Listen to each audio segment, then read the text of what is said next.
Hello friends, welcome to Hindi law update channel, भारतीय हिंदी कानून channel या television Hindi, Indian law in Hindi channel में आपका स्वागत है। मैं हूं आपका advocate Sanjay Kumar Singh Thakur, advocate supreme court उच्चतम न्यायालय दिल्ली। और आज हम बात करेंगे कोड फी एक्ट या कोड स्टाम्प एक्ट या court form act, civil criminal forms या सिविल क्रिमिनल डॉक्यूमेंट्स या सिविल क्रिमिनल फीसेस या civil criminal tickets. Civil criminal वैसे टिकट्स होती नहीं है, पर सिविल क्रिमिनल में जो टिकट्स यूज़ की जाती है, क्योंकि टिकट में भी आप थ्रू टिकट भी करते हैं, पैसा जो फीस है, जो लेवी ऑफ अमाउंट है, कर है, कोर्ट वसूलता है, फीस जो लेता है, चार्ज करता है सम, उसके बारे में। तो कोड फी एक्ट जो है दुनिया भर के हैं, लेकिन आज जो हम बात कर रहे हैं इसका नाम है भारतीय न्यायालय शुल्क टिकट स्टाम्प कानून अधिनियम या दस्तावेज सिविल क्रिमिनल। आज हम बात कर रहे हैं कोड फी एक्ट 1870 की, 1817, भारतीय न्यायालय शुल्क फी जो रहती है, शुल्क स्टाम्प अधिनियम 1870। और इसमें दिया गया है कि जैसे इसका जो इतिहास है 1870 से चलता रहा, कॉलोनियल ये कानून है, अधिनियम है, और इसमें दुनिया भर के अधिनियम है। जैसे इंडिविजुअल कोड फी एक्ट होते हैं, तो तहसील कोड का अपना, न्यायालय का अपना फी एक्ट है, स्टैम्प एक्ट है, या फिर जो राज्य का भी होता है, Himachal Pradesh court fee act है, या यूनियन का जैसे दिल्ली या Punjab Haryana court fee act है, जिसमें स्टाम्प ड्यूटी एक्ट और बाकी जो है ticket act, form, civil criminal लघु एक्ट है, फिर उसमें संशोधित एक्ट है, अधिनियम में वो है। लेकिन आज हम बात कर रहे हैं कोड फी एक्ट 1870 की, जिसमें आपको स्टाम्प्स के बारे में, सिविल क्रिमिनल स्टाम्प्स हैं, सिविल क्रिमिनल में जो फीसेस चार्जेस की जाती हैं, जो केसेस सूट कंप्लेंट फाइल की जाती हैं, अपील रिवीजन रेफरेंस फाइल किए जाते हैं, तो उसमें जो फीस चार्जेबल होती है, कैसे उनको कैलकुलेट किया जाता है, कैसे उनको वैल्यूएट किया जाता है, उनके बारे में है। ये जो अधिनियम 1870 है, इसमें जो पहला पार्ट है उसमें 6 अध्याय हैं, 6 चैप्टर है, इसमें 6 अध्याय हैं और 36 धाराएं, सेक्शन है। जो पार्ट बी है उसमें दिया गया सिर्फ शेड्यूल्स, आर्टिकल, अनुच्छेद, जो 3 अध्यायों में 3 चैप्टर में बटा हुआ है, डिवाइडेड है। अब उसमें आता है जो फर्स्ट, सेकंड, थर्ड शेड्यूल, उसमें दिया गया है कि वो कौन इंडेक्स बना के दिए गए हैं कि कौन कौन से वो केसेस है, कंप्लेंट है, सूट्स है, क्रिमिनल, सिविल, कि जिनमें कितने टाइप, मतलब उनमें वो कैलकुलेट करके दी गई हैं फीसेस, 1000 लगनी है, 10,000 लगनी है, इतना % लगनी है, 1/2 लगनी है, या 1/7 लगनी है, 1/10 लगनी है, या 10/30 लगनी है, 2/3 लगनी है। तो वैसे वो वहाँ पर दिया गया है। फिर दूसरा उसमें दिया गया है वैसे उनका परसेंटेज है। फिर इसमें क्या होता है कि ऑब्जेक्ट यही है ताकि लोगों को पता रहे कि किसी से कम ज़्यादा फीस वसूली नहीं जा रही है ना। इवन इसमें रिजर्वेशन वाले जो रहते हैं क्लोजेज है ना, या अदर लॉज में, तो जैसे कोई SC ST है, चूड़ा चमार है, या कोई अदर जात धर्म का है, तो उनमें क्या कर दिया जाता है, या शेड्यूल का है, रिलीजन कास्ट के, या अदर उसमें जेंडर में, तो उनमें क्या कर दिया जाता है, उनको वहाँ पर वो फीस रिफंड हो जाती है, या उनको, या फिर जो स्वाध्याय कैटेगरी, जनरल कैटेगरी एक्ट है, उनको रिजर्वेशन नहीं है, आरक्षण नहीं है, उसके बारे में, या कस्टमरी ट्रेडिशनल लॉ है, स्टेट यूनियन लॉज हैं, तो ये एक दूसरे को क्या करती है, अपोज करती है, और यही मतभेद चला रहता है, और जिस मतभेद के कारण ये सारी चीज़ें होती हैं। तो इसलिए इसका जो ऑब्जेक्टिव है, उद्देश्य है कि वो मतभेद ना हो, एक यूनिफॉर्म कोड बनाया जाए, इसमें सारी फीसेस दी गई हो, लेकिन वो फिर भी वहाँ पर अलग अलग पाई जाती है, उसकी प्रोसेसिंग, चाहे वो फीस है, चाहे सर्विसेज है, कोर्ट की सर्विसेज है, जो भी कोर्ट है या अदर पब्लिक गवर्नमेंट ऑफिस है, उनकी सर्विसेज है, प्रोसेसिंग ऑफ सर्विसेज है, जो सर्विस सर्व करते हैं उसका जो प्रोसेस है, उसके लिए जो फीस चार्ज करते हैं, वो वाला चीज़ है। उसमें क्या फिर फॉर्म वाली फीसेज है, सर्विस वाली फीसेज है,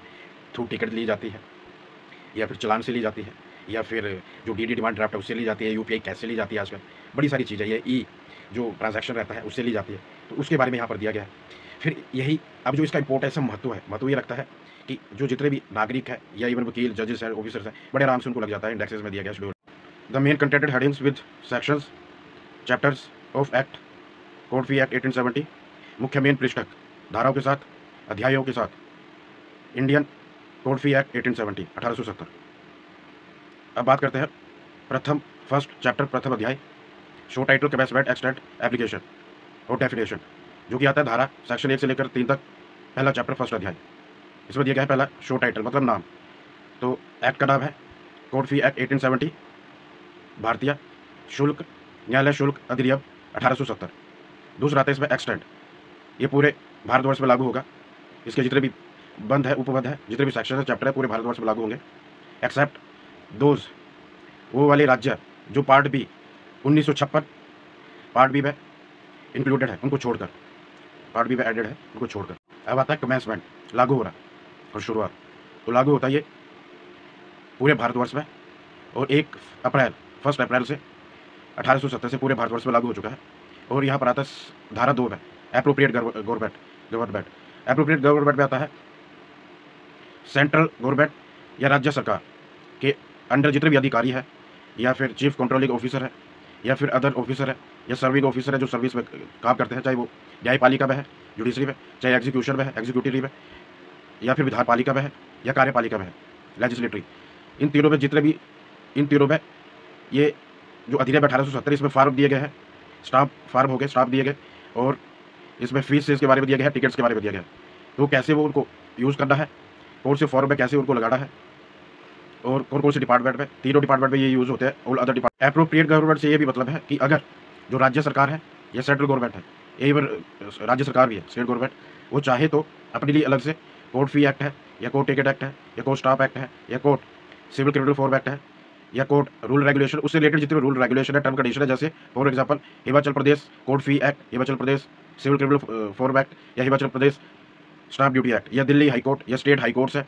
या अदर जो लोअर कोर्ट्स है, या प्रेसिडेंसी कोर्ट है, स्मॉल कोर्सेज कोर्ट है, उनसे रिलेटेड वो अपना अलग से राज्यों में और यूनियन में अलग से अपना court fee act, stamp duty act या उससे रिलेटेड रूल रेगुलेशन वो बना सकते हैं। इसके बारे में दिया गया है। और कंट्रोलर, चीफ कंट्रोलर रेवेन्यू का जो रहता है, रेवेन्यू कोर्ट है या सिविल रेवेन्यू जो है, उससे related rule regulation, term condition set कर सकता है, बना सकता है। उसके बारे में यहाँ पर दिया गया है धारा 1 से लेकर 3 तक, सेक्शन 1 2 3 अध्याय पहला। नेक्स्ट है चैप्टर सेकंड अध्याय 2 धारा सेक्शन 3 से लेकर 5 तक, 3 धाराएं यहाँ पर दी गई है। और इसमें दिया गया है जो चैप्टर का नाम है, अध्याय का नाम है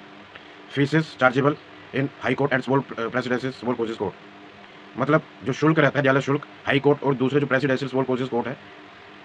उनके बारे में दिया गया है। तो यहाँ पर दिया गया है कि जैसे लीवी ऑफ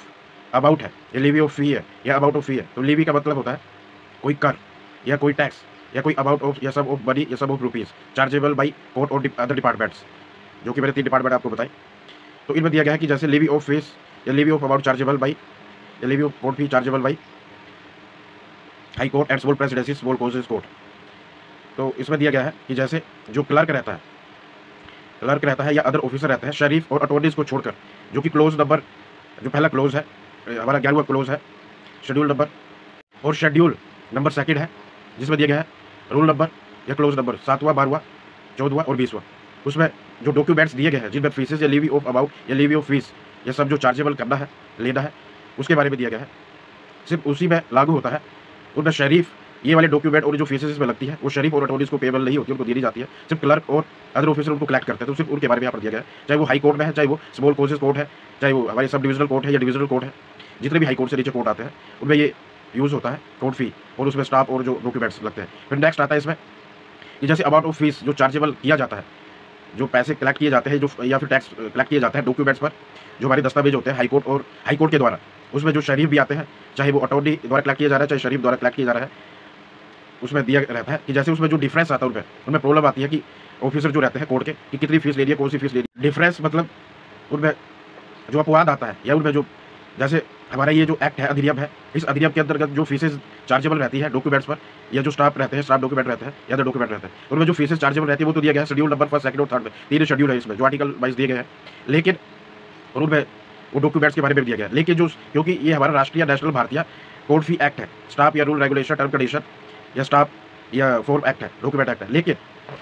जो हमारे राज्य वाले रहते हैं या यूनियन वाले रहते हैं, जैसे हाई कोर्ट है या यूनियन है या फिर अदर कोर्ट है, जैसे स्मॉल कोर्सेज कोर्ट है, या जैसे हिमाचल है या अदर राज्य है, हमारा जैसे यूनियन में दिल्ली आता है, पंजाब हरियाणा आता है, तो उनमें कोर्ट फी जो है न्यायालय में या अदर डिपार्टमेंट में, जो अदर डिपार्टमेंट है एग्जीक्यूटिव न्यायपालिका और कार्यपालिका के, या फिर जो हमारे विधानपालिका के, तो उसमें जो फीसेज रहती है उनमें चार्जेबल या डॉक्यूमेंट यूज़ होते हैं, स्टाफ यूज़ होते हैं, तो उनमें अलग से टर्म कंडीशन या अलग से कानून या अलग से अधिनियम कानून बना रहता है। तो इस कारण ये क्या है डिफरेंसेस आते हैं। तो उसके लिए जैसे जैसे डिफरेंसेस आते हैं ऑफिसरों में, तो डिफरेंसेस आने पर जो टैक्सिंग ऑफिसर रहता है, अधिकारी रहता है, टैक्स कलेक्ट करने वाला अधिकारी, उसके यहाँ पर इसको भेजा जाता है कि इसको प्रॉब्लम को सोल्व करे। फिर अगर उसका ओपिनियन मांगा जाता है, अगर वो भी इस पर कोई टिप्पणी नहीं करता, नहीं बताता कि कितनी फीस इन डॉक्यूमेंट पर कैसे चार्जेबल होगी, तो फिर उसके बाद वो जो chief justice of high court रहता है उसके पास भेजा जाता है उसके निर्णय के लिए, डिसीजन के लिए कि कितनी फीस के डॉक्यूमेंट पर चार्जेबल होती है। फिर वहाँ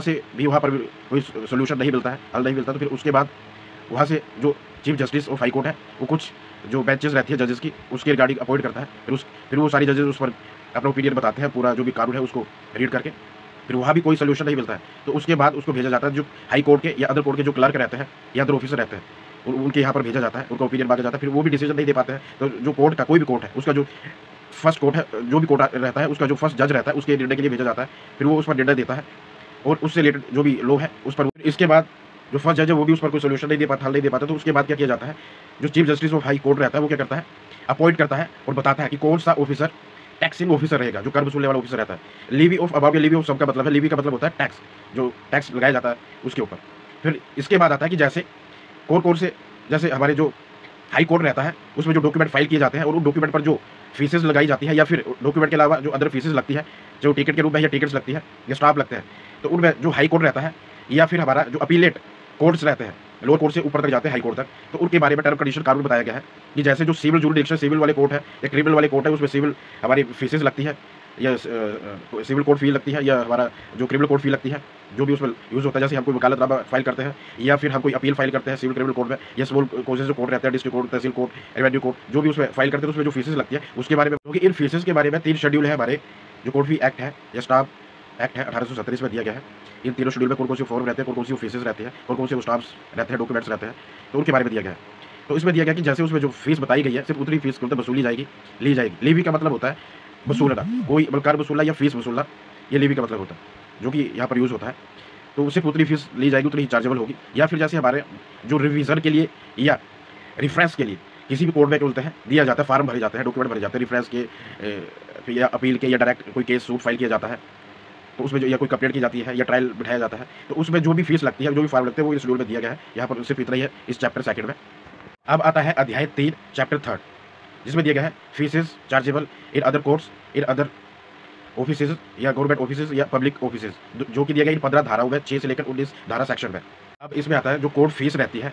चाहे वो डॉक्यूमेंट्स में है जो कि 3 शेड्यूल में दिए गए हैं इसी अधिनियम में, या फिर अदर फीसेज है या स्टाफ्स है, तो इसमें दिया गया है कि वो नेसेसरी और मैंडेटरी रहता है, कंपल्सरी रहता है कि उतना ही फीस लिया जाएगा जितना इसमें दिया गया है, और वो फीस लेनी ही पड़ेगी ठीक वैसी प्रोसेस से, चाहे वो कोर्ट के ऑफिसर्स हैं या कोई कोर्ट है, चाहे हाई कोर्ट है या लोअर कोर्ट है, या फिर अदर जो पब्लिक या गवर्नमेंट डिपार्टमेंट है, वहाँ पर फीसेस जो है या वो डॉक्यूमेंट पर जो फीस लगेगी ठीक वैसे ली जाएगी, रिसीव करी जाएगी, फर्निश करी जाएगी, चाहे कोर्ट के द्वारा है, चाहे कोर्ट ऑफिसर के द्वारा या अदर जो पब्लिक गवर्नमेंट ऑफिसर्स है उनके द्वारा, ठीक वैसे ली जाएगी जैसे कि इन शेड्यूलों 3 शेड्यूलों में दिया गया है। और कम नहीं ली जाएगी, ज़्यादा भी नहीं ली जाएगी, सिर्फ बराबर इक्वल ली जाएगी जो भी उसके। अगर उसमें कोई डिफरेंस आता है उनको, तो बताया गया कि उसके लिए उनको कमीशन अपॉइंट करना पड़ेगा। कमीशन का मतलब है जैसे कोई फाइनेंस कमीशन होता है या फिर कोई जैसे वो उसको कमीशन को, या फिर उसमें कमीशन में जो कलेक्टर होता है, आयुक्त किया जाता है कलेक्टर, है ना, जो कि टैक्सेस या टैक्स ऑफिसर होता है, उनको अपॉइंट किया जाएगा और वो उनको रिपोर्ट देगा हाई कोर्ट और अदर कोर्ट्स को रूल रेगुलेशन टर्म कंडीशन के बाद। इसमें आता है कि जैसे जो मेमोरेंडम ऑफ अपील रहता है, कंपनसेटरी मैटर्स रहते हैं, चाहे वो मूवेबल प्रॉपर्टीज के हैं या इमूवेबल प्रॉपर्टीज के हैं, उनके बारे में दिया गया है। लेकिन इसमें पहले आता है कि जैसे कोई कंपनसेटरी ऑर्डर मिला हुआ है या कोई ऑर्डर मिला हुआ, जैसे रिवेन्यू एक्विजिशन एक्ट है अधिनियम में, उसके अंतर्गत क्या हुआ है कि ऑर्डर मिला हो किसी की जमीन किसी ने कोर्ट में बोलते सरकार ने ले ली है, चाहे रोड बनाने के लिए चाहे कोई सरकारी काम करने के लिए, तो उसमें उसका कंपनसेशन लेना है, या जो कंपनसेटरी ऑर्डर डिक्री हुआ ऑलरेडी हो चुका है उसमें उसको पैसा कम मिला तो ज़्यादा लेना है, तो उसके लिए वो फिर से अपील करता है, मेमोरेंडम अपील फाइल करता है। और मेमोरेंडम ऑफ अपील फाइल करने के लिए उसको 100 रुपये की जो फीस है वो पेड करनी पड़ती है मेमोरेंडम ऑफ अपील फाइल करने के लिए, और उसका फिर उसमें 100 रुपये फीस लगती है। फिर उसके बाद आता है कंप्यूटेशन या कैलकुलेशन, जैसे मतलब गणना करना, जो हमारी जो फीसेज रहती है कोर्ट फी रहती है या कोर्ट फी जो फॉर्म दिए गए उनमें जो फीसेज रहती है, अदर फीसेज रहती है, चाहे वो कोर्ट में है या फिर हाई कोर्ट तक है या अदर जो गवर्नमेंट या प्राइवेट तो नहीं, जो गवर्नमेंट और पब्लिक ऑफिसेज रहते हैं उनमें फीसेज लगती है डॉक्यूमेंट्स में। जो स्कूल टाइप के क्रिमिनल सिविल सूट्स है, केसेस है, पटिशन है, या फिर जो अपील है, रिफरेंसेज है, रिवीजन है, उनके बारे में इन तीनों शेड्यूल में दिया गया है। कौन कौन से सूट्स रहते हैं, कितने टाइप के रहते हैं, उनको क्लासिफाइड किया गया है, उनमें क्या क्या डॉक्यूमेंट लगते हैं उनको फाइल करने के लिए, और क्या क्या अदर डॉक्यूमेंट लगते हैं, और क्या क्या उसमें फीसेज लगती है डॉक्यूमेंट में या फिर अदर फीसेज लगती है, और कौन से सूट्स में जैसे हमारे जो सूट रहते हैं कोई कंपनसेशन के हैं या फिर रेमेडीज़ के हैं, है ना, या फिर क्लेम के हैं, तो उसमें दिया रहता है कि जैसे चाहे वो एनुअली है या फिर एन्युटी के है, या फिर जो हमारा मेंटेनेंस का रहता है, चाहे वाइफ के लिए मेंटेनेंस है या हमारे जो वृद्ध बुजुर्ग होते हैं या बच्चे होते हैं, चाइल्ड होते हैं, उनके लिए मेंटेनेंस है, तो वो एन्युटीज कैसे उसमें एन्युटीज या मंथली उसमें भरा जाता है, पार्ट बाई पार्ट उसको एनुअलिटी में दिया जाता है कि जैसे जो सूट की वैल्यू होती है वो कैसे डिसाइड होती है, मतलब उसका विषय वस्तु सूट का जो अमाउंट या कॉस्ट रहता है या फीस रहती है या जो लीवी रहता है उसको कैसे वो डिसाइड होती है, उनके बारे में दिया गया है। फिर इसमें दिया गया है कि जैसे जो सूट का सब्जेक्ट मैटर क्या रहता है, सब्जेक्ट मैटर जैसे सब्जेक्ट मैटर है क्लेम है या फिर कोई जो भी सूट किया जिसके लिए आपने, वो सब्जेक्ट मैटर रहता है, या सब्जेक्ट मैटर का मतलब है विषय वस्तु, मतलब जो भी हम सूट की केस फाइल कर रहे हैं वो सब्जेक्ट मैटर होता है। जैसे एन्युटी है, मूवेबल प्रॉपर्टी है, कोई घर है, ये सब्जेक्ट उसका क्या उसका मार्केट वैल्यू रहती है या वो अनवैल्यूड रहती है, कोई मार्केट वैल्यू नहीं है, तो उनके बारे में कि जैसे मेंटेनेंस का है उसमें विषय वस्तु का रहता है, मेंटेनेंस है तो उसमें रहता है कि या कोई कंपनसेशन का है कि 110 उसका लेना है, या फिर मूवेबल प्रॉपर्टी का है, स्पेसिफिक परफॉर्मेंस वो कॉन्ट्रैक्ट का है, एग्रीमेंट का है, या फिर जो इमूवेबल प्रॉपर्टीज रहता है उसका है। मार्केट वैल्यू क्या रहता है, जैसे किसी भी वस्तु मूवेबल प्रॉपर्टी है उसकी मार्केट वैल्यू है, तो जिस उसमें आपने जो क्लेम किया गया है, आपने क्लेम करा है या आपने कंपनसेशन मांगा है, या फिर वो कितना होता है, चाहे वो एनुअली आप उसमें मांग रहे हैं या मंथली मांग रहे हैं, तो वो रहता है 110 रहता है, जो उसका विषय वस्तु रहता है। जैसे मूवेबल प्रॉपर्टी है, इमूवेबल प्रॉपर्टी उसकी वैल्यू मार्केट वैल्यू है 10 लाख रुपये, तो उसका जो उसका मार्केट वैल्यू क्या चाहिए 10 लाख, तो उसका एक गुणा क्या हुआ 1 लाख रुपये, तो उसमें 1 लाख रुपए आपको क्या जो फीस रहती है 1 लाख रुपए उसमें फीस भरी जाएगी। ऐसे इसका कैलकुलेशन और डिसाइड हो। इसमें ऐसा है कि इसमें प्रतिशत परसेंटेज फिक्स किया रहता है, जो कि टर्म कंडीशन लॉ में दिया गया है कि जैसे जिनकी वैल्यू नहीं है, कोई भी सब्जेक्ट मैटर है, विषय वस्तु उसका कोई वैल्यू नहीं है, अनवैल्यूड है। जैसे कोई सूट फाइल कर रहे हैं, केस फाइल कर रहे हैं, अपील, रिवीजन, रेफरेंस कुछ भी फाइल कर रहे हैं, एप्लीकेशन फाइल कर रहे हैं, तो उसका वैल्यू नहीं है। तो उसका जो सूट का जो वैल्यू रहता है वो इन जो अदर लॉ है या फिर ये जो तीनों शेड्यूल है इनमें दिया रहता है केस का वैल्यू, कि जैसे उसका इतना परसेंट आपको फी जो है कोर्ट फी या डॉक्यूमेंट फी या फिर उसमें टिकट स्टाफ वो लेना पड़ेगा फीस जो है। अगर उसका जैसे 50,000 रुपये बन रहा है तो उसमें कहते 5,000 रुपये आपको फीस चार्ज लगाना पड़ेगा। वो अलग अलग डिसाइड रहता है,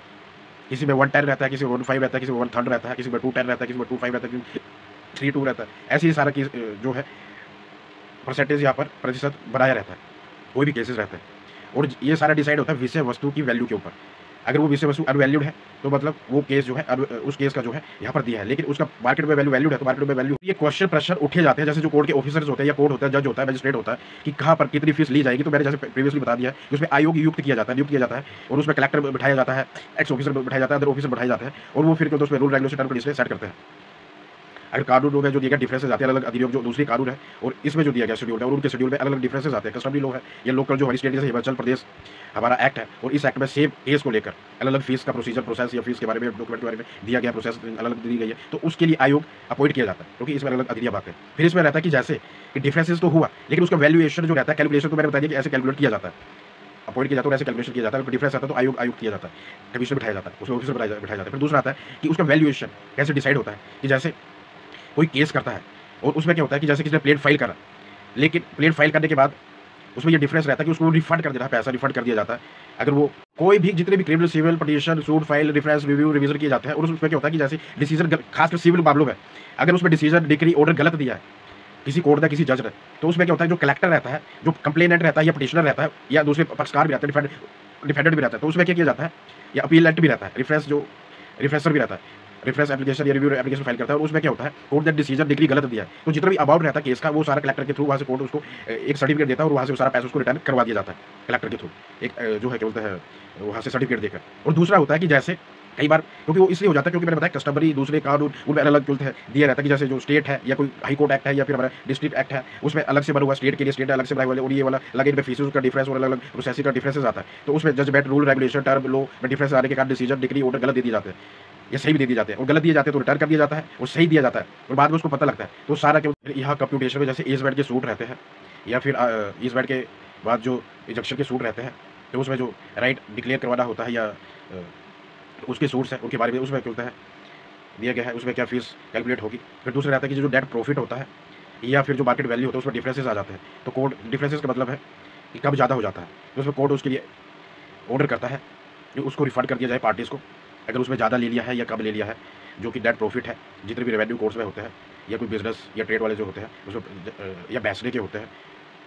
उसमें लीगल प्रोसेसर है और उसमें आपको प्रॉफिट आ रहा है तो इन केसेस में उनको रिटर्न कर दिया जाता है, लौटा दिया जाता है जो कोर्ट फी है और जितने भी उसमें होते हैं चार्जेस लगे थे जितनी फीस पेड की गई थी। और इसमें एग्जम्पशन में दिया गया कि एग्जाम रखा गया जैसे हमारा लैंड एक्विजिशन एक्ट है उसमें जो इमोनल प्रॉपर्टी है उसका एक्विजिशन है या अदर जो हमारा क्या बोलते हैं कॉन्ट्रैक्ट एक्ट है तो या फिर और भी दूसरे अदर एनी अदर लॉ है उसमें अलग से उसका टर्म कंडीशन दिया गया है। तो वहाँ पर नेक्स्ट आता है चैप्टर 3A या अध्याय 3A, तीसरे का ये पहला पार्ट है। इसमें सेक्शन 19A से लेकर K तक क्लोजेस दिए गए हैं और सब क्लोजेस और उसमें बताया गया है कि कलेक्शन ऑफ कोर्ट फी या levy of fee on probate और application letter and certificate of administration उसके बारे में दिया गया है कि जैसे कोर्ट कैसे फ़ी कलेक्ट करता है। प्रोबेट का मतलब होता है कि जैसे कोई व्यक्ति है वो मर जाता है तो उसके लिए एक जो डॉक्यूमेंट बनता है या सर्टिफिकेट बना जाता है उसको प्रोबेट कहते हैं, या जो एप्लीकेशन फाइल की जाती है कोर्ट में उसको प्रोबेट एप्लीकेशन या प्रोबेट सूट कहते हैं। वो की जाती है कि जैसे कोई विल है मरे हुए व्यक्ति की डिसीज पर्सन की या फिर विल नहीं है लेकिन जो उसकी मूवेबल प्रॉपर्टी है या अदर प्रॉपर्टीज़ है उससे रिलेटेड एग्जीक्यूशन करवाना है या ऑर्डर लेना डिग्री लेना है कोर्ट से किसी पर्सन। जो कोर्ट फी और प्रोबेट है इसको जब जो कंट्रोलर रहता है या चीफ या कलेक्टर रहता है या चीफ कंट्रोलर रहता है जैसे कि वो सूचित करता है, जैसे जो हाई कोर्ट के अलावा जो लोअर कोर्ट रहता है उसमें कंट्रोलर रहता है वो सूचित करता है जब भी कोई भी पर्सन है वो प्रोबेट की एप्लीकेशन या सर्टिफिकेट या लेटर्स ऑफ एडमिनिस्ट्रेशन फाइल करते हैं कि हमें उसमें अपना राइट चाहिए या उसमें अपना पोजेशन चाहिए लीगल लॉफुल अपने नाम करवानी है तो कोर्ट में वो प्रोबेट फाइल करवाते हैं अपना। और उसमें फाइल करवाने के बाद जो कलेक्टर रहता है, उसको जो जितने भी कोर्ट है जहाँ जहाँ पर ये एप्लीकेशन आती है प्रोवेट की, वो उनको सूचित करता है, नोटिफाई करता है। और ऐसे ही रहता है प्रोसेस हाई कोर्ट में। हाई कोर्ट क्या करता है, जो चीफ कंट्रोलिंग ऑफिसर या अथॉरिटी ऑफ रिवेन्यू रहती है उसको सूचित करता है, और उसमें फिर यही प्रोसेसिंग रहती है कि जैसे उसमें क्या क्या फीसेस रहती मतलब उसमें लगाई जाएगी। जैसे कि जो हमारा शेड्यूल है उसकी वैल्यूएशन, जो भी प्लेंटिफ है, अपीलेंट है, कंप्लेनेंट है या पटिशनर है, उसने अपना राइट इन्फोर्स करवाना है, अपना राइट अपने नाम पर प्रॉपर्टी करवानी है किसी भी मरे हुए, चाहे उसके मम्मी पापा है या कोई दादू दादी है, कोई अदर प्रॉपर्टी है, किसी की लैंड है, उसमें उसका पोजेसन उसको लगता है कि वो उसकी है, तो उसको करवाने के लिए वो उसको वैल्यूएशन करवानी पड़ती है। वैल्यूएशन, अमाउंट ऑफ वैल्यूएशन उसको करवाना पड़ता है, जो कि शेड्यूल सेकंड इस अधिनियम के दिया गया है। सेकंड शेड्यूल में उसको जो सेकंड शेड्यूल है उसमें एप्लीकेशन फाइल करवानी पड़ेगी, उसमें वैल्यूएशन की जो एप्लीकेशन है वो फाइल करवाएगा सेकंड शेड्यूल में। और जो पहला शेड्यूल है उसका जो 11वां आर्टिकल है उसके अंतर्गत क्या करना पड़ेगा, उसको उसकी वैल्यूएशन की जो फीस रहती है वो पेड करनी पड़ेगी अपने नाम पर इन्फोर्स करवाने के लिए, या ऑलरेडी पेड करी जा चुकी हो। अगर नहीं करिए तो कोर्ट फिर करवाता है उसमें, और उसका इसमें प्रोसेस दिया गया है। इसमें दिया गया है जैसे जो पेनल्टीज रहती है, जो कंट्रोलर जो पार्टीज रहती है वो उनसे पेनल्टीज वसूल करता है कोर्ट, या रोग डिसीजन पर कोर्ट उल्टा उनको उसको। नेक्स्ट अगला आता है अध्याय 4, जिसमें 5 धाराएं आती है 20 से लेकर 24 तक, और इसमें दिया गया है processing fees and services by the court. अब क्या रहता है कि जो कोर्ट रहता है, चाहे वो सिविल कोर्ट है या क्रिमिनल कोर्ट है, वो क्या करेगा, अपना जो उनके जजेस है या मजिस्ट्रेट है वो अपने जो है प्यून अपॉइंट करेगा, उनका रिमनरेशन है या उनका जो सर्विस है वो अपॉइंट करेंगे, जितने भी नंबर ऑफ प्यून उनको चाहिए। फिर दूसरा इसमें कि जो सिविल कोर्ट है और जो क्रिमिनल कोर्ट है वो अपने अपने term and condition relating to, और term condition regulation law, rule regulation law बना सकता है, और बनाने के बाद चाहे वो सिविल कोर्ट है चाहे वो क्रिमिनल कोर्ट है, और उनको बनाने के बाद उसमें जो फीस सर्विसेज है या फीस सर्विसेज सर्व करनी होती है, या जो फीस रहती है या अदर सर्विसेज जो कोर्ट रहती है सिविल क्रिमिनल में, उनसे रिलेटेड कानून बनाकर वो कितनी रहेगी, कितनी फीस रहेगी, कैसी रहेगी, कौन सी सर्विसेज होगी, उनका एक नोटिस बोर्ड बनाकर दीवारों में एक कौन सी विशेष। अब आता है चैप्टर 5 अध्याय 5वां, सेक्शन धारा 25 से लेकर 30 तक। इसमें कुल मिला के 6 धाराएं आती है, और जो चैप्टर जो हमारे अध्याय का नाम है 5वां का, वो है modes of living of fees और स्टैम्प, या modes of living on stamp, मतलब क्या प्रकार रहते हैं जो स्टाम्प ड्यूटी में जो फीस वसूली जाती है उससे रिलेटेड है। और इसमें दिया गया है स्टाम्प के थ्रू कैसे फीस वसूली जाती है, उसमें कैसे कर लगते हैं, और कैसे उसमें जैसे 1 रुपये का स्टाम्प होता है, 10 का होता है, 50 का होता है, 100 का होता है, 1000 का होता है, और वो एडहेसिव होता है, चिपका हुआ होता है उसमें, और साइन सील्ड होता है, और फॉर्म नंबरों में मिलता है। और उसमें दिया गया है कि जैसे उसका जो बुक रिकॉर्डिंग है वो बुक या कीप ऑफ बुक्स रहती है, या account of stamp book, stamp form को रिकॉर्ड करने की जो बुक रहती है उसमें रिकॉर्डेड होने चाहिए। और जो एक्सपायर हो चुके हैं उनको रिन्यूअल फिर से नए बनाने के लिए जितने एक्सपायर हुए उतने नए बनेंगे।